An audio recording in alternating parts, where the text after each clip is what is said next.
It's been nearly 7 months since President Trump took office, since he was sworn in on the steps of the Capitol on January the 20th. Our colleagues from across the aisle have had really, frankly, way more than enough time to come to terms with the election results, but unfortunately, they seem to be channeling their disappointment through the confirmation process by engaging in an unprecedented level of obstruction. In fact, we spent all week this week where the Senate could do no other business on the executive calendar than to confirm 3 nominees. 3 nominees of about 500 nominees that need to be appointed by the president, that are there only because the president would want them there, that come and go as presidents come and go. Many of them have gone. The problem is that their replacements haven't been there. If there's any doubt as to just how unprecedented this drawn-out confirmation process has been, let's look at how it stacks up against the previous administration. We're only a couple of weeks away from August, and Senate Democrats have only allowed us to confirm 52 of President Trump's 216 nominees. That's 24%.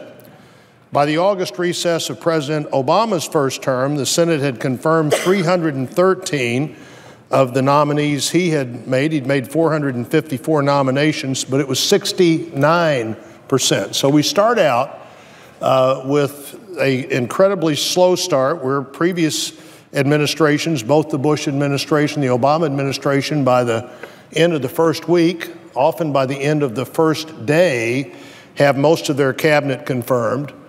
Getting the cabinet confirmed was a process that took every minute of time that the Senate rules could possibly be stretched to allow. And then we look at nominations. The president, as I said, has nominated 216 people. Less than 1 out of 4 of them have been confirmed. In President Obama's term, even though he had more nominees by this time, he had a lot more confirmations. He'd confirmed more, the Senate confirmed 69% of the Obama nominees. There are currently more than 150 nominations waiting a confirmation, many of them already out of committee, so they're ready to come to the floor. But Senate Democrats have caused this backlog by using every procedural tactic to needlessly delay the nominees. But you know, when they delay the nominees, they also delay our ability to get to the other work. So really there are 2 questions here. You're going to let the president take over the government, as the Constitution anticipates, and the Senate has normally been a very active part of. Are you going to get the other work done? And if you don't let the president take over the government, how do you effectively get the other work done? So it's really a plan that works very well if what you want to do is slow down any changes of where the government was on January the 20th. The Wall Street Journal editorial this week earlier said it this way. This is a quote from their editorial. Democratic obstruction against nominees is nearly total, most notably including a demand for cloture filings for every nominee, no matter how minor the position. This means a 2-day waiting period and then another 30 hours of debate. The 30-hour rule means Mr. Trump might not be able to fill all of those 400 positions in 4 years. That's the end of the Wall Street Journal quote. In fact, Madam President, the rate we're going, it would take more than 11 years to fill all the jobs that the president is supposed to be able to fill. I guess that would put us in the 3rd term of the Trump presidency before he ever got every job filled the first time that a president is expected to fill under the laws that have been there, most of them, for a long time. Now, you know, the Wall Street Journal editorial, they talk about these difficult terms like cloture. What does that mean? That means you have to get a vote to move forward with the nomination, normally not done where nominations are concerned. There's a rule there that allows you to have vigorous debate on any nominee that really is a problem, but that rule has clearly been abused. The cloture vote, you know, Madam President, now only takes 51 votes. So this is no odd Senate majority or anything like that. It is a majority of the senators can vote to move forward with the nominee, but then if you won't consent to waive any of the other rules. You have to wait 2 days before you can get to that. You can't do anything else during those 2 days. And then you have to have 30 hours of debate. And that's happened over and over again. Matter of fact, this happened 30 times, that whole process. That sounded like about 5 days to me, certainly 3.5 days. That whole process has happened 30 times, only to have many of these nominees get 90 or more votes. To have no debate on the floor about the nominee that you're supposed to be insisting on 30 hours of debate on, and come to the floor and talk about whatever else you want to talk about. But if you go back and view the tape on whatever has happened during these confirmations, you'll find very little discussion of the 30 times that 30 hours of debate were supposedly required before we could get to a final vote. And then often in the final vote, in a bipartisan effort to look at fine nominees who are willing to serve, they get more than 90 votes. That just has never happened before. By the first August recess in his administration, President Obama only had 8 cloture votes. So what's happened here 30 times under President Trump happened 8 times under President Obama. 3% of the nominees that were confirmed under President Obama had a cloture vote between swearing in and August. 60% of the nominees that come from President Trump have had a cloture vote, but about the same amount of real debate.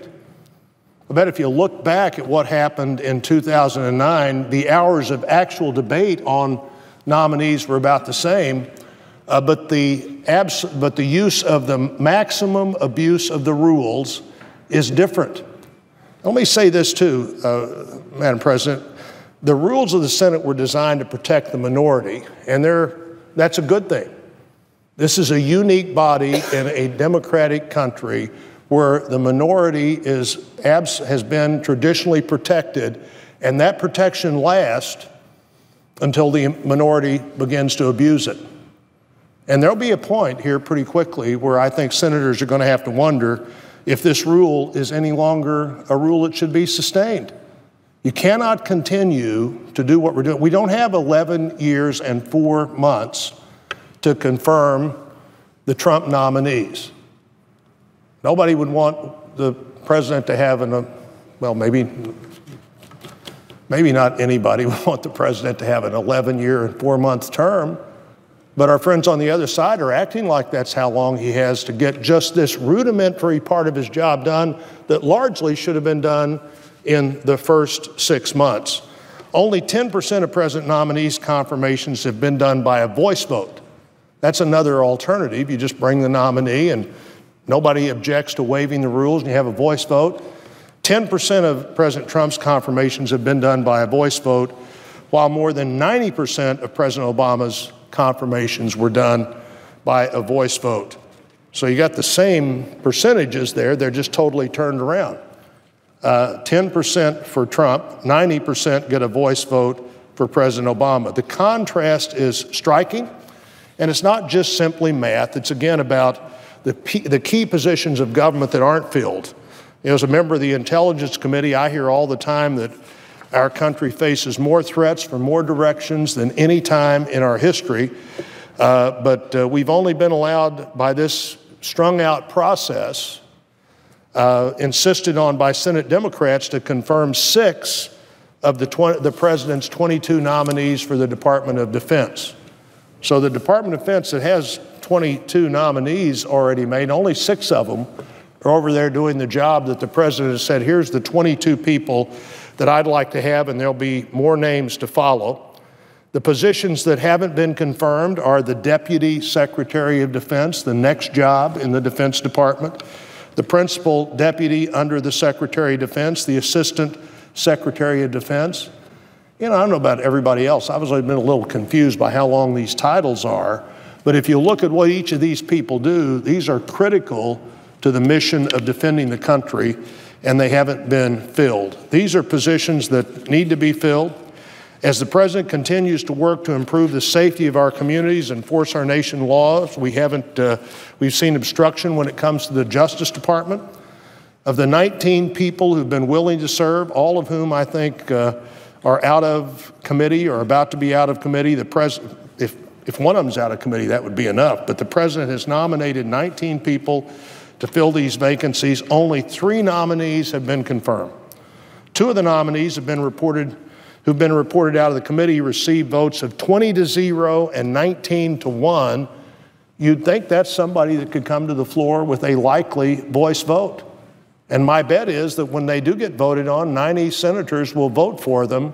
But if we continue what we're doing now, only after 2 days after a cloture vote, 2 days after the vote, and then almost a day and a half of debate after that, it is a disservice to the people that elect us to do these jobs, and even a greater service to the people that elected the President to do his job. Once again, these are key positions in justice. The Solicitor General of the United States, that's the principal person that argues in court for the United States of America, and it's the middle of July.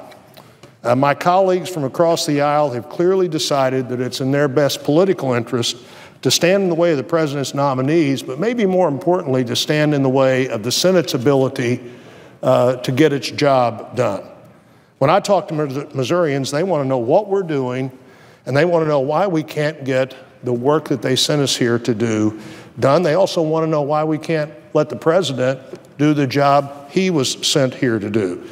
You know, we need to be working on the failures of the current healthcare system, how we make college more affordable, what we can do to improve our infrastructure. Those are things that we need to get to, and we need to allow the President to put his government in place for that to happen. He was sworn in 7 months ago.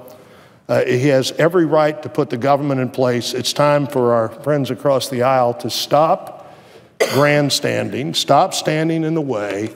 It's time to stop debating the presidential election. It's time to start debating the issues of how to run the government and to let the President put his people in those jobs so that that process can begin.